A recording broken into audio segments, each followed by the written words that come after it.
Hare Krishna. So in my travels, this is one of my greatest fears, is when I go to big temples, I may not be asked to sit on this hot seat. This is why we have Jananivas Prabhu always with us to protect us. He's the one who gives Bhagavatam classes. In the evenings when I speak for fundraising, that is something that has been practiced hundreds of times, so it is easy to do. But to sit in such a community with such elderly and advanced Vaishnavas and to speak on Srimad Bhagavatam is definitely a matter of great anxiety for a young devotee like myself. There is one doha by a great saint who was actually a Muslim, and he was one of the generals in Akbar's army. His name was Rahim.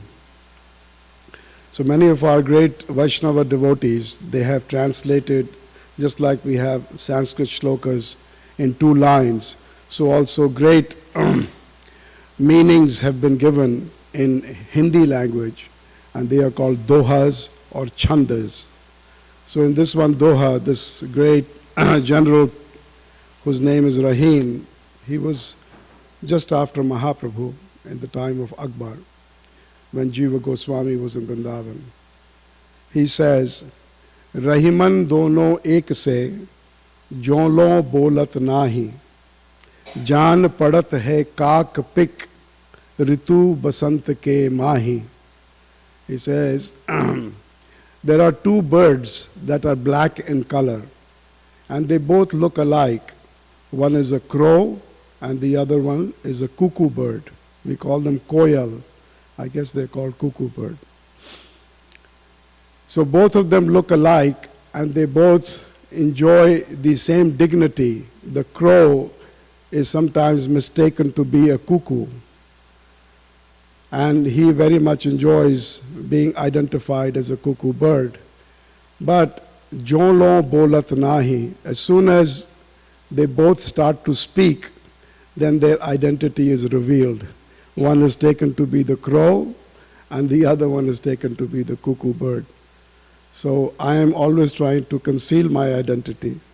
And here when I sit on this seat, then of course my identity as a crow is going to be revealed, which is a matter of great anxiety always for me. So we will pray to Srila Prabhupada that somehow or the other we can speak something on the topics of Srimad Bhagavatam. And of course Srila Prabhupada has helped us so much by giving purports. So this morning's verse is Canto 9, Chapter 3, Text 12. But because it has no purports, we will read maybe 6 or 7 of verses till there is a purport by His Divine Grace Srila Prabhupada. Om Namo Bhagavate Vasudevaya. Om Namo Bhagavate Vasudevaya. Om Namo Bhagavate Vasudevaya.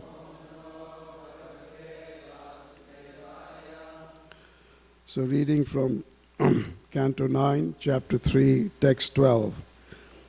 Graham grahisye somasya yagye vam api asomapoho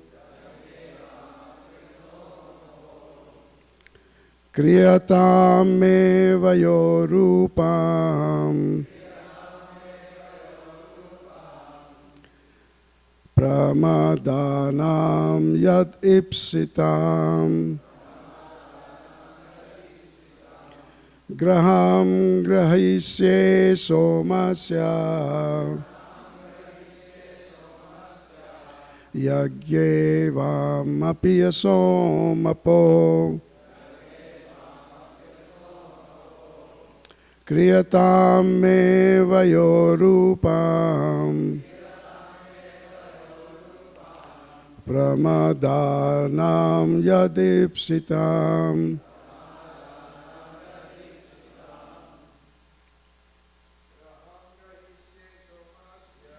Gaham grahisye somasya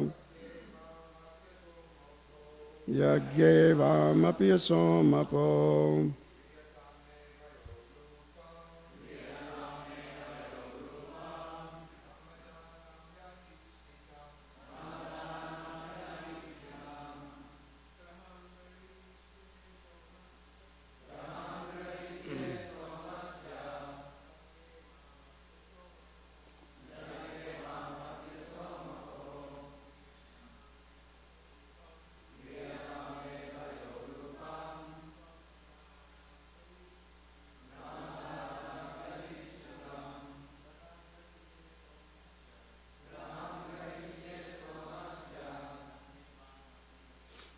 Yagyevam api somapo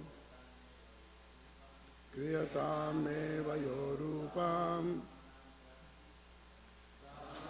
Yadipsitam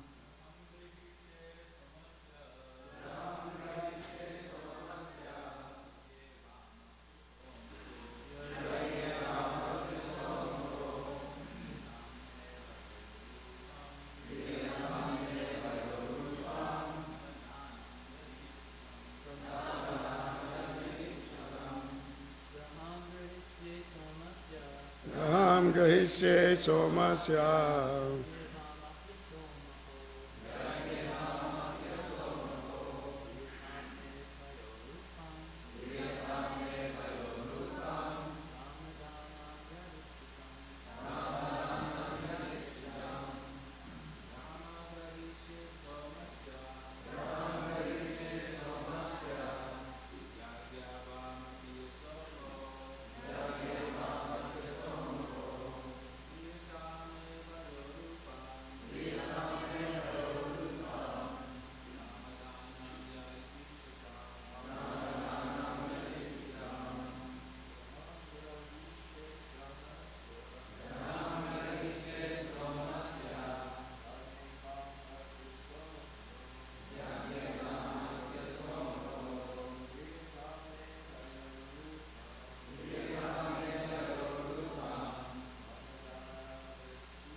Yam grahisye somasya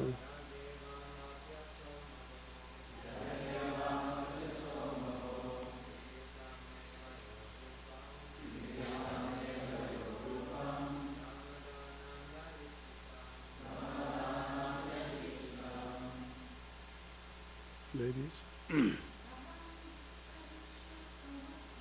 Graham grahisye somasya Yagyevam api somapo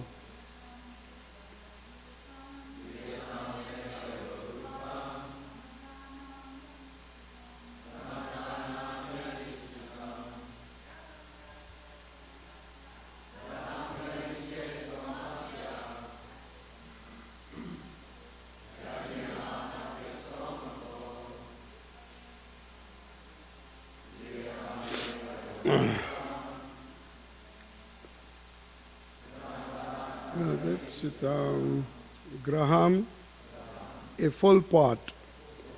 Grahisye, I shall give. Somasya, of somaras. Yagye, in sacrifice. Vam, of both of you. Api, although. Asomapo, of you too, who are not eligible to drink. Somaras. Krityam, just execute. Me, my. Vaya, young age. Rupam, beauty of a young man. Paramadanam, of woman of a class, of woman as a class, yat, which is, ipsitam, desirable. Translation by His Divine Grace Srila Prabhupada. So after this I will read many translations, about 6 or 7, and then there's purport. Chavan Muni said, although you are ineligible to drink somaras in sacrifices, I promise to give you a full pot of it. Kindly arrange beauty and youth for me, because they are attractive to young women. The great physicians, the Ashwini Kumaras, very gladly accepted Chavan Muni's proposal. Thus they told the Brahmana, just dive into this lake of successful life. One who bathes in this lake has his desires fulfilled. Text 14. After saying this, the Ashwini Kumaras caught hold of Chavan Muni, who was an old, diseased invalid with loose skin, white hair, and veins visible all over his body. And all three of them entered the lake. And there is a small purport. Chavan Muni was so old that he could not enter the lake alone. Thus the Ashwini Kumaras caught hold of his body, and the three of them entered the lake. 15. Therefore, three men with very beautiful bodily features emerged from the lake. They were nicely dressed and decorated with earrings and garlands and lotuses. All of them were the same standard of beauty.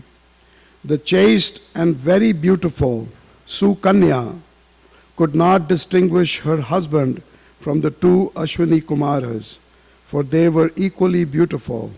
Not understanding who her real husband was, she took shelter of the Ashwini Kumaras. Another small purport.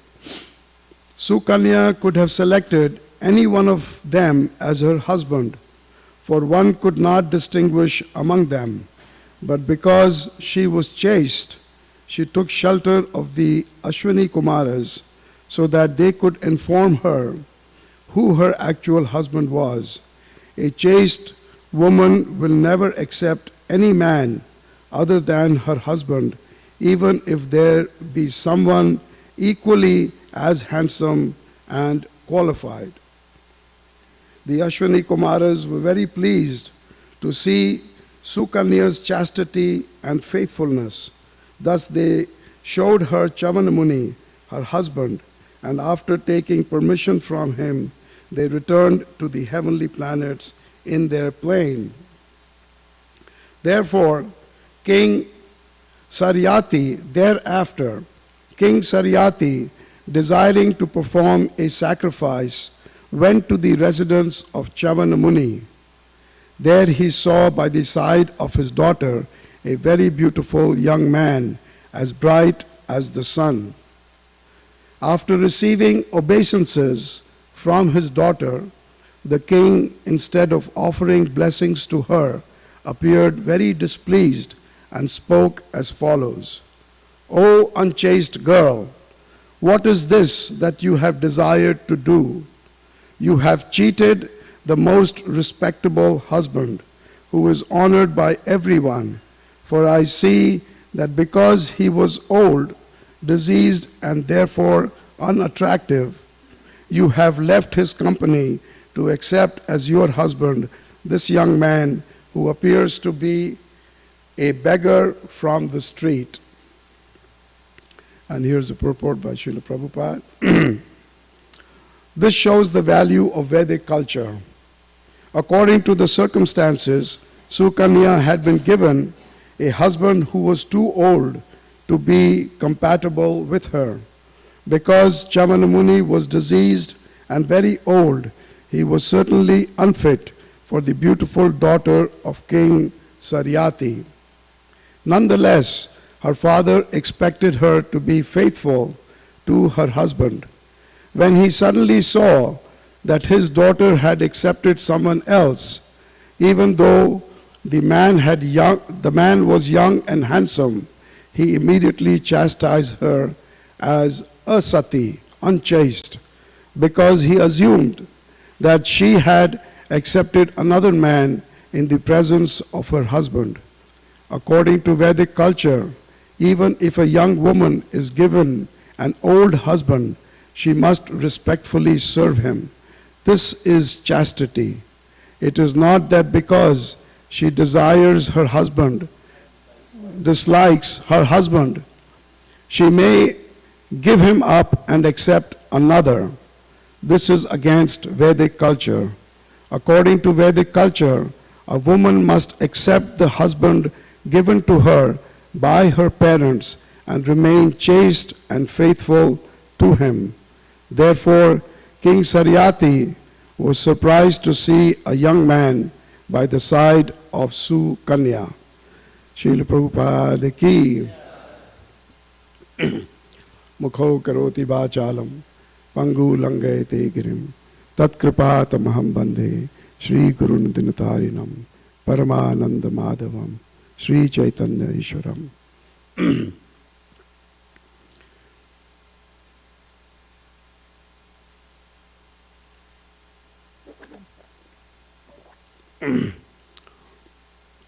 So in this canto, Sukadev Goswami is describing the lineage of Maharaj Manu, the dynasties of sons of Manu. And then he particularly is picking this chapter, this great king who was very respectful to rishis, munis, great devotees, yogis. And in the introduction of this chapter, Srila Prabhupada has introduced this entire chapter by giving a small history of how Sukanya, the beautiful daughter of this great king, she was given to Jivana Muni. Jivana Muni was doing tapasya, and with that tapasya, a hill had grown all around him.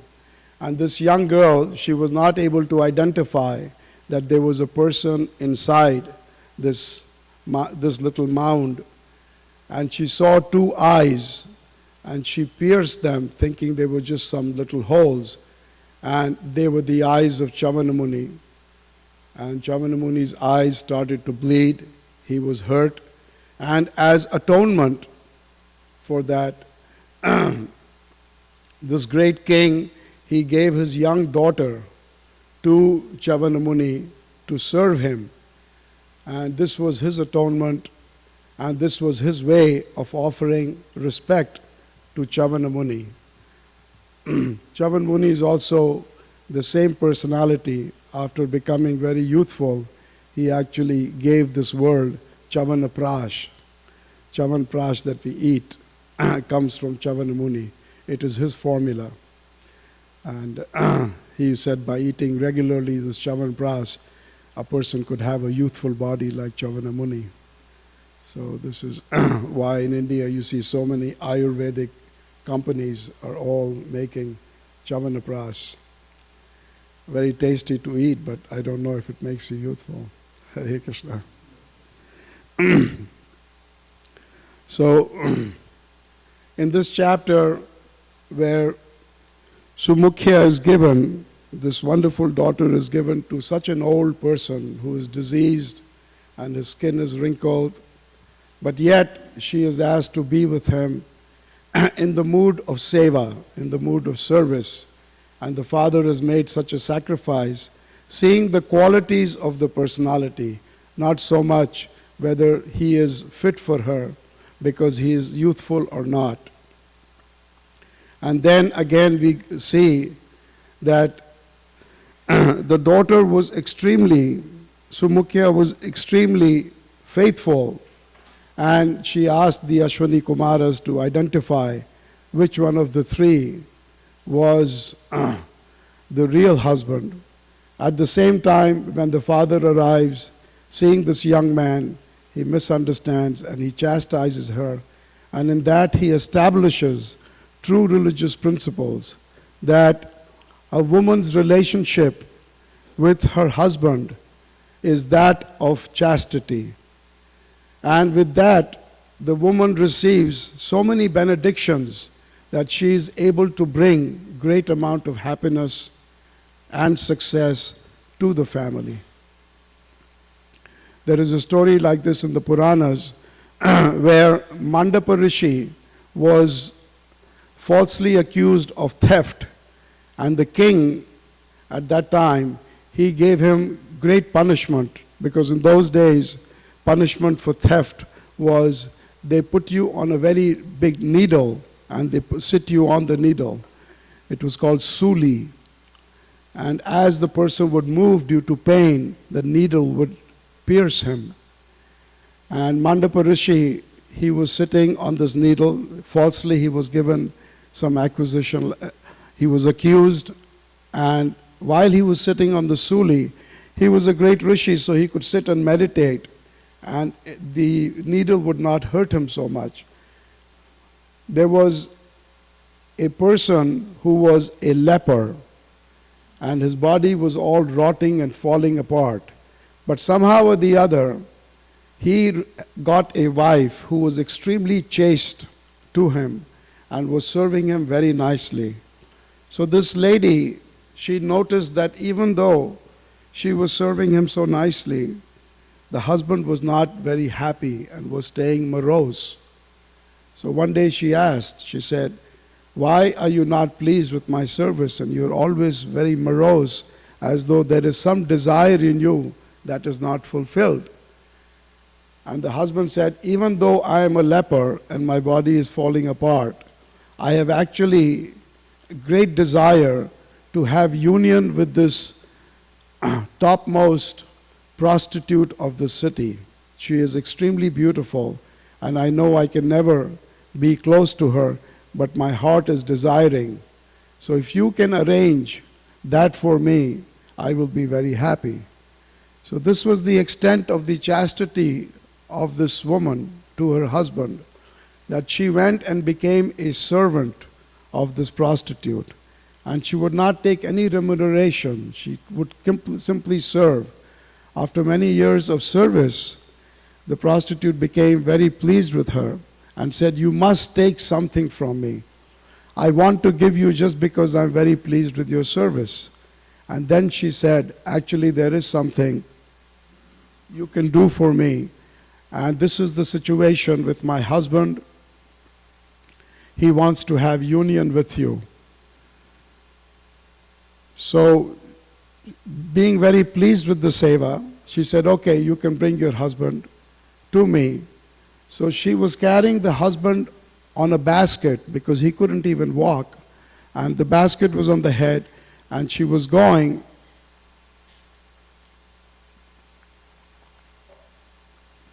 It was evening time, and he was going to have union with this prostitute, and the lust in this person's body was burning him so much that he was very impatient. And while she was walking to the house of the prostitute, the husband from the basket was yelling at her, go quick, don't waste time." And he was kicking with his leg on the basket. So she was running with the basket and the husband, and there was that long needle with Mandapa Rishi on top, and this husband's leg, it kicked that needle. So with the kicking of the needle moved, and Mandapa Rishi got extreme, excruciating pain. And in this pain, Mandapa Rishi, he yelled out a curse. He said, "Do you not see that I am here suffering, and you are causing me more pain? Whoever has caused me this pain, he will not see the sunlight tomorrow." That means his death was evident. He would die. And that made the husband very, very upset, that now he was going to have union, and here he is going to leave his body at night. But the chastity of the woman was so powerful that she said, "If that is your curse, then I say that there will be no sunrise tomorrow." And sure enough, the sun did not rise. and therefore my husband will live forever and ever. But the demigods, they became perturbed and they said, if the sun doesn't rise, the entire Srishti, the creation, is all going to die. So they all came to that lady and they prayed. They said, please, you cannot make the sun not rise. And she said, if you can give life back to my husband, then I can take back my words. And the demigod said, no, we cannot do that, because none of us demigods have the power to give life back to someone who's been cursed to die, especially by a great rishi like Mandapa Muni. So at that time, the demigods went to Mother Anasuya. Anasuya was another very, very chaste lady. And she came to this woman and she said, by my chastity, I can give life back to your husband.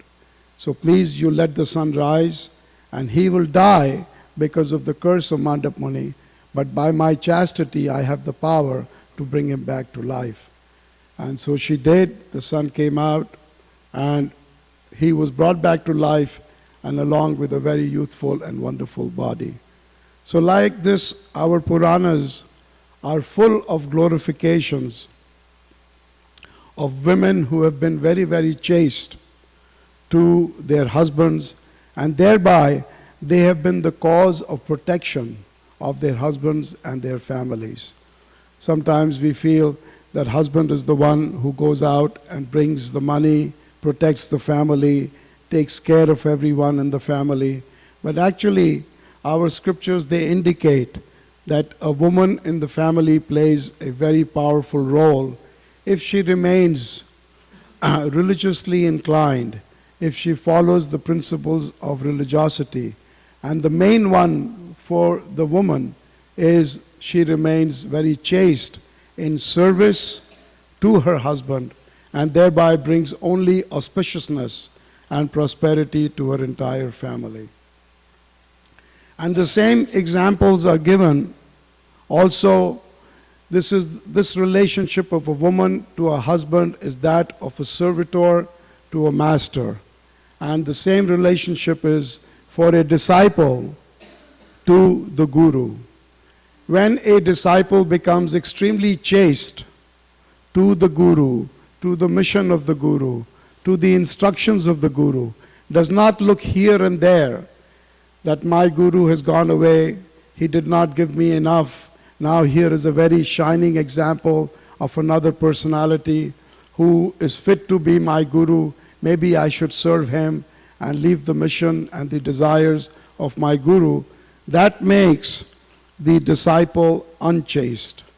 So this is one of the qualities that every devotee should always keep in mind, that along with doing our sadhana, following the principles of Krishna consciousness, we must remain extremely chaste to the mission of our guru, to the desires of our guru, to our parampara, and thereby we can make a lot of advancement and also get the mercy of the Supreme Personality of Godhead. There is a very popular grantha which is popular in Vrindavan. It is called Bhaktamal. I don't know if any of you have heard. Bhaktamal was a granth. It is a historical combination of 532 great Vaishnava acharyas from the time of Prahlad Maharaj, from Satyuga to the present day. And it was written by Nabha Goswami. Nabha Goswami is considered to be an incarnation of Lord Brahma in Kali Yuga. He was a great saintly personality. And because Brahma was instrumental in stealing the calves, the cowherd boys, the associates of Krishna, away from Krishna, and for some time he disassociated the devotees of the Lord from the Lord. So he actually incurred some aparadh. And due to that aparadh, in Kali Yuga he took birth again, and he was asked to reassociate, reunite all these devotees with the Lord. So therefore he wrote this wonderful book in which he has glorified the activities and devotion of 532 greatest devotees and offered it to the lotus feet of Krishna. And that is why it is called Bhakta Mal. Mal means a garland and Bhakta means devotees. So he has actually offered a garland of devotees to the Supreme Personality of Godhead. And the first person to write commentary, very elaborate commentary, on Bhaktamal was a Vaishnava, a Gaudiya Vaishnava Acharya. His name was Priyadas Ji Maharaj.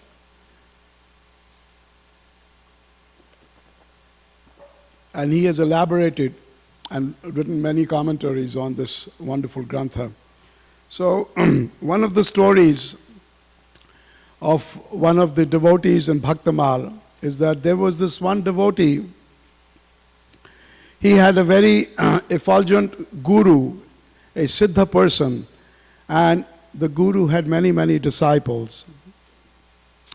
But this one disciple, he was always having faith that whatever my guru does, whatever my guru says, there is some very deep inner meaning to everything. And he would always try to find out the deep inner meaning to whatever the guru was saying or acting. And therefore the other god brothers, they started calling him Koji.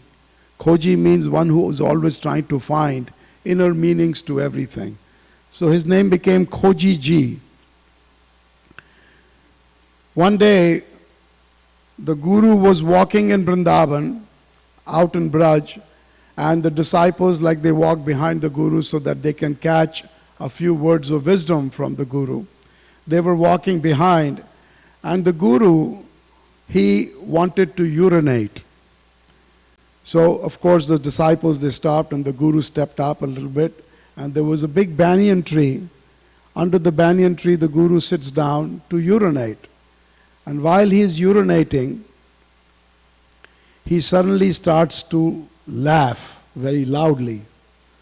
So the other devotees, the disciples, didn't think anything of it. They thought Guruji has thought of something and he's remembered and therefore he's laughing. When the Guru came back, Koji Ji, this young disciple, he asked the Guru in front of everyone, he said, while you were urinating, you laughed. And usually when you urinate, this kind of activity is not done of laughing. So there must be some very deep meaning behind your laughing while urination. So the god brothers got a little upset. What kind of stupid question is this? Why did you laugh while you were urinating? But the Guru became very grave and he looked at his disciple Koji and he said, you go to other gurus and you ask them this question and maybe they can tell you the answer as to why I laughed when I was urinating. So the disciple was extremely sincere and he said, okay. And the Guru said, you also do not come back till you get the answer. You don't come and see me. So Koji was very sincere. He went out and he went from ashram to ashram in Vrindavan. And he would get an appointment from the big Mahantas, and they have thousands of disciples. So he would normally have to wait 2, 3, 4, 7 days before he got his appointment to see the Guru of the ashram. And then the Guru, he would approach and he said, yes, what is your question? My question is, my Guru was urinating and while urination he laughed. I want you to tell me what was the cause of that. So the Mahanta would look at him and he said, throw this man out of my ashram.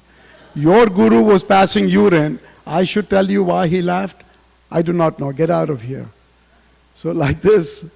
But Koji never gave up. He was very sincere and he knew that he would get the answer somewhere. And he was being humiliated like this and thrown out of ashram to ashram. And 2 years passed. He wasn't able to get any answer from anyone. So one devotee who saw him going and struggling like this, he said, there is one sadhu I can recommend and maybe he can give you the answer because you seem to be very sincere. You have to go to Varanasi, to Banaras. And there is a sadhu who is a Trikalagya. He knows past, present and future. And he will be able to correctly give you the answer. His name is Kabir Das. another Muslim saint, but a great Vaishnava devotee. So go to him. So he goes to Varanasi and he asks the same question from Kabir Das ji. He says, my Guru Maharaj, while taking a morning walk, he was urinating under a banyan tree and he laughed very loudly. And then I asked him this question, and now he has sent me to get the answer from you saintly people. So Kabir Das ji heard the whole story, closed his eyes, and then he said, yes, there is a very deep reason for why your Guru laughed while urinating. He laughed in dismay because when he was urinating, there was a seed, a small banyan tree seed. You know, banyan trees are so large and they have very small seeds. And he saw the seed floating in his urine. And in dismay, he laughed that, alas, this seed had the future of becoming a banyan tree. So glorious he would have been, so glorious his life would have been, but he chooses to float in this urine. And similarly, the human beings of this Kali Yuga, who have such a glorious opportunity to go back home, back to Godhead, they are choosing to run after the urine of a woman, and a woman running after the urine of a man. So this was the philosophy, and this he was seeing in the destiny of the seed. So like this, our Vaishnava Acharyas, in their acharan, in their behavior, in their thinking, they have given us very, very deep meanings to life. That how receiving such a rare human body, we are simply running after the most obnoxious thing and wasting our lives. Srila Prabhupada was very strong on it also, and in many purports he has written very strong statements as to how the human being is wasting his life running after sex and thereby not wanting to spend any time or energy in understanding the Supreme Personality of Godhead. There is a great saintly person, his name is Guru Gorakhnath, and he has written in his writings that in every drop of the man's semen, there is 1.7 million living entities that are there. 1.7 million jivas are within every drop of the semen of the man. So during intercourse, when there is chance for procreation for the woman, so many drops of semen are exchanged, goes into the womb. Therefore, he says, literally millions and millions of jivas become the candidate to receive that one body that is conceived in the womb of the mother.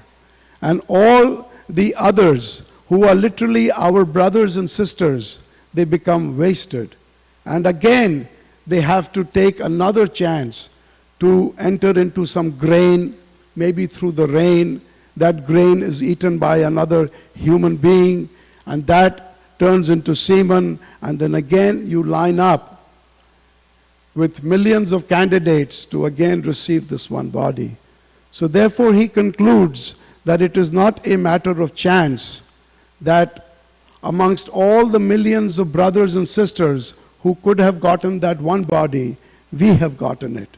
It is only by the mercy of the Supreme Personality of Godhead that that particular jiva was given the human birth. He was awarded the human body. And in this way, understanding the rarity of this wonderful body that we have received, we waste it in the same animalistic propensities that animals do. So like this, our acharyas have concluded very serious conclusions for us. And this is the reason why Srila Prabhupada, he gave us this wonderful movement, he gave us the sadhana, he stayed up nights to write purports to the Srimad Bhagavatam, the Bhagavad Gita, the Chaitanya Charitamrita, so we can become very serious in our goal of life and thereby become pure and potent enough to go out and also be able to give this philosophy, this understanding to the world. But for this, the main criteria of becoming potent to be able to hand over this philosophy is chastity. Chastity is the only purity. Srila Prabhupada said, purity is the force. Unless and until every day, every minute of our lives, we remain very chaste to the instructions of our Guru, we will not be able to become pure enough to be able to pass on this wonderful philosophy to the living entities who are completely caught by Maya. So I thought this was through the medium of a few stories, just like the Puranas, all the Siddhantas are explained in the Srimad Bhagavatam in the form of stories. The stories are there, and then anecdotes of Siddhanta is deeply mentioned, and our acharyas have elaborated on the shlokas of Srimad Bhagavatam. I thought I would share some of these stories with you. Hare Krishna. Thank you very much.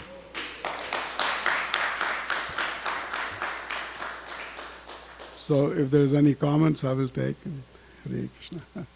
Or questions.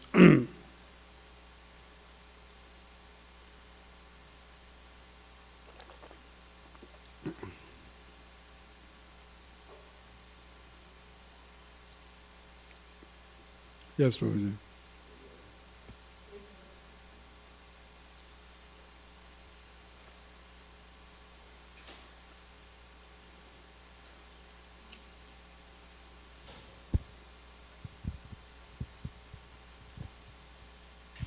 Thank you, Prabhu, for very interesting stories that actually help us to see how elevated the very culture is.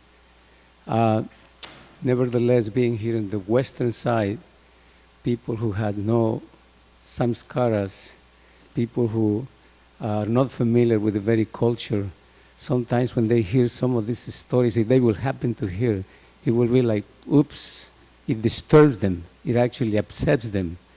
And for us, actually, it's a nourishment. So, since you've been born in India and Bharatavarsha, and you also seen how even there, very culture is drifting away.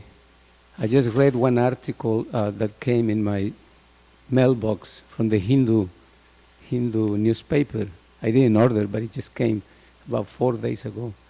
And it was saying there that 11,000 young girls under the age of 16 or 15 were already married and have children.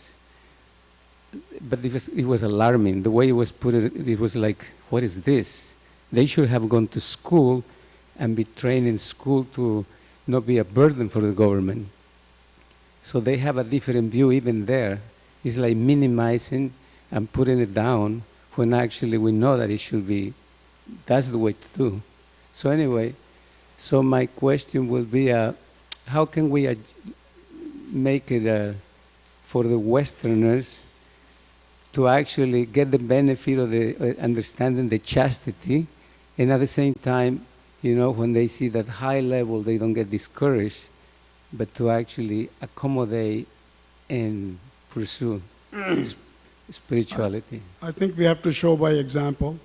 For those devotees who are living in the temples, who are associated with the philosophy, if we show by example the extreme chastity and all these examples of how to live a Vedic life, then the world will be able to take it up. So because we are not able to show by our example, there's compromise in our own lives. Therefore, we are not able to give it to other people. So these lessons are for us. This is Srimad Bhagavatam class, and I gave these strong examples and Siddhanta today here. It is a reminder for us, not so much for preaching. We can water down and make it palatable for them. And Srila Prabhupada used to do that also. When he spoke to his disciples, he spoke in one way, and when he spoke to the outside people, he spoke according to the capacity of how much they can take up. So sometimes it is good to get this kind of a jolt. There is one saint who has said, Nindak nije rakhiye, angan kuti chhawai, bin sabun pani bina nirmal hoy suhai. That if you want to make your consciousness nirmal, want to make your consciousness very pure and soft and Krishna conscious, then there is a way to do it. You get a person who constantly criticizes you and let him live right next to you. Yes. Angan kuti chhava, you actually build him a small room in your own house and say, please, you live here because you are the only person by whose mercy I can make advancement. So in the same way, we ourselves also should always look within ourselves and criticize our own situation and position all the time, by which we will become humble and pure and want to make advancement in Krishna consciousness. So this is a lesson for us. Such strong stories are not to be told to students in the university. Hare Krishna. Yes, Prabhuji.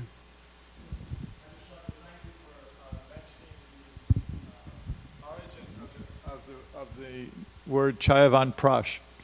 And I can say I have had much Chayavan Prash and it hasn't made a bit of difference. So. Hare Krishna. They don't put the same ingredients anymore. Just the name is there. Yes, Prabhuji. Here, the mic.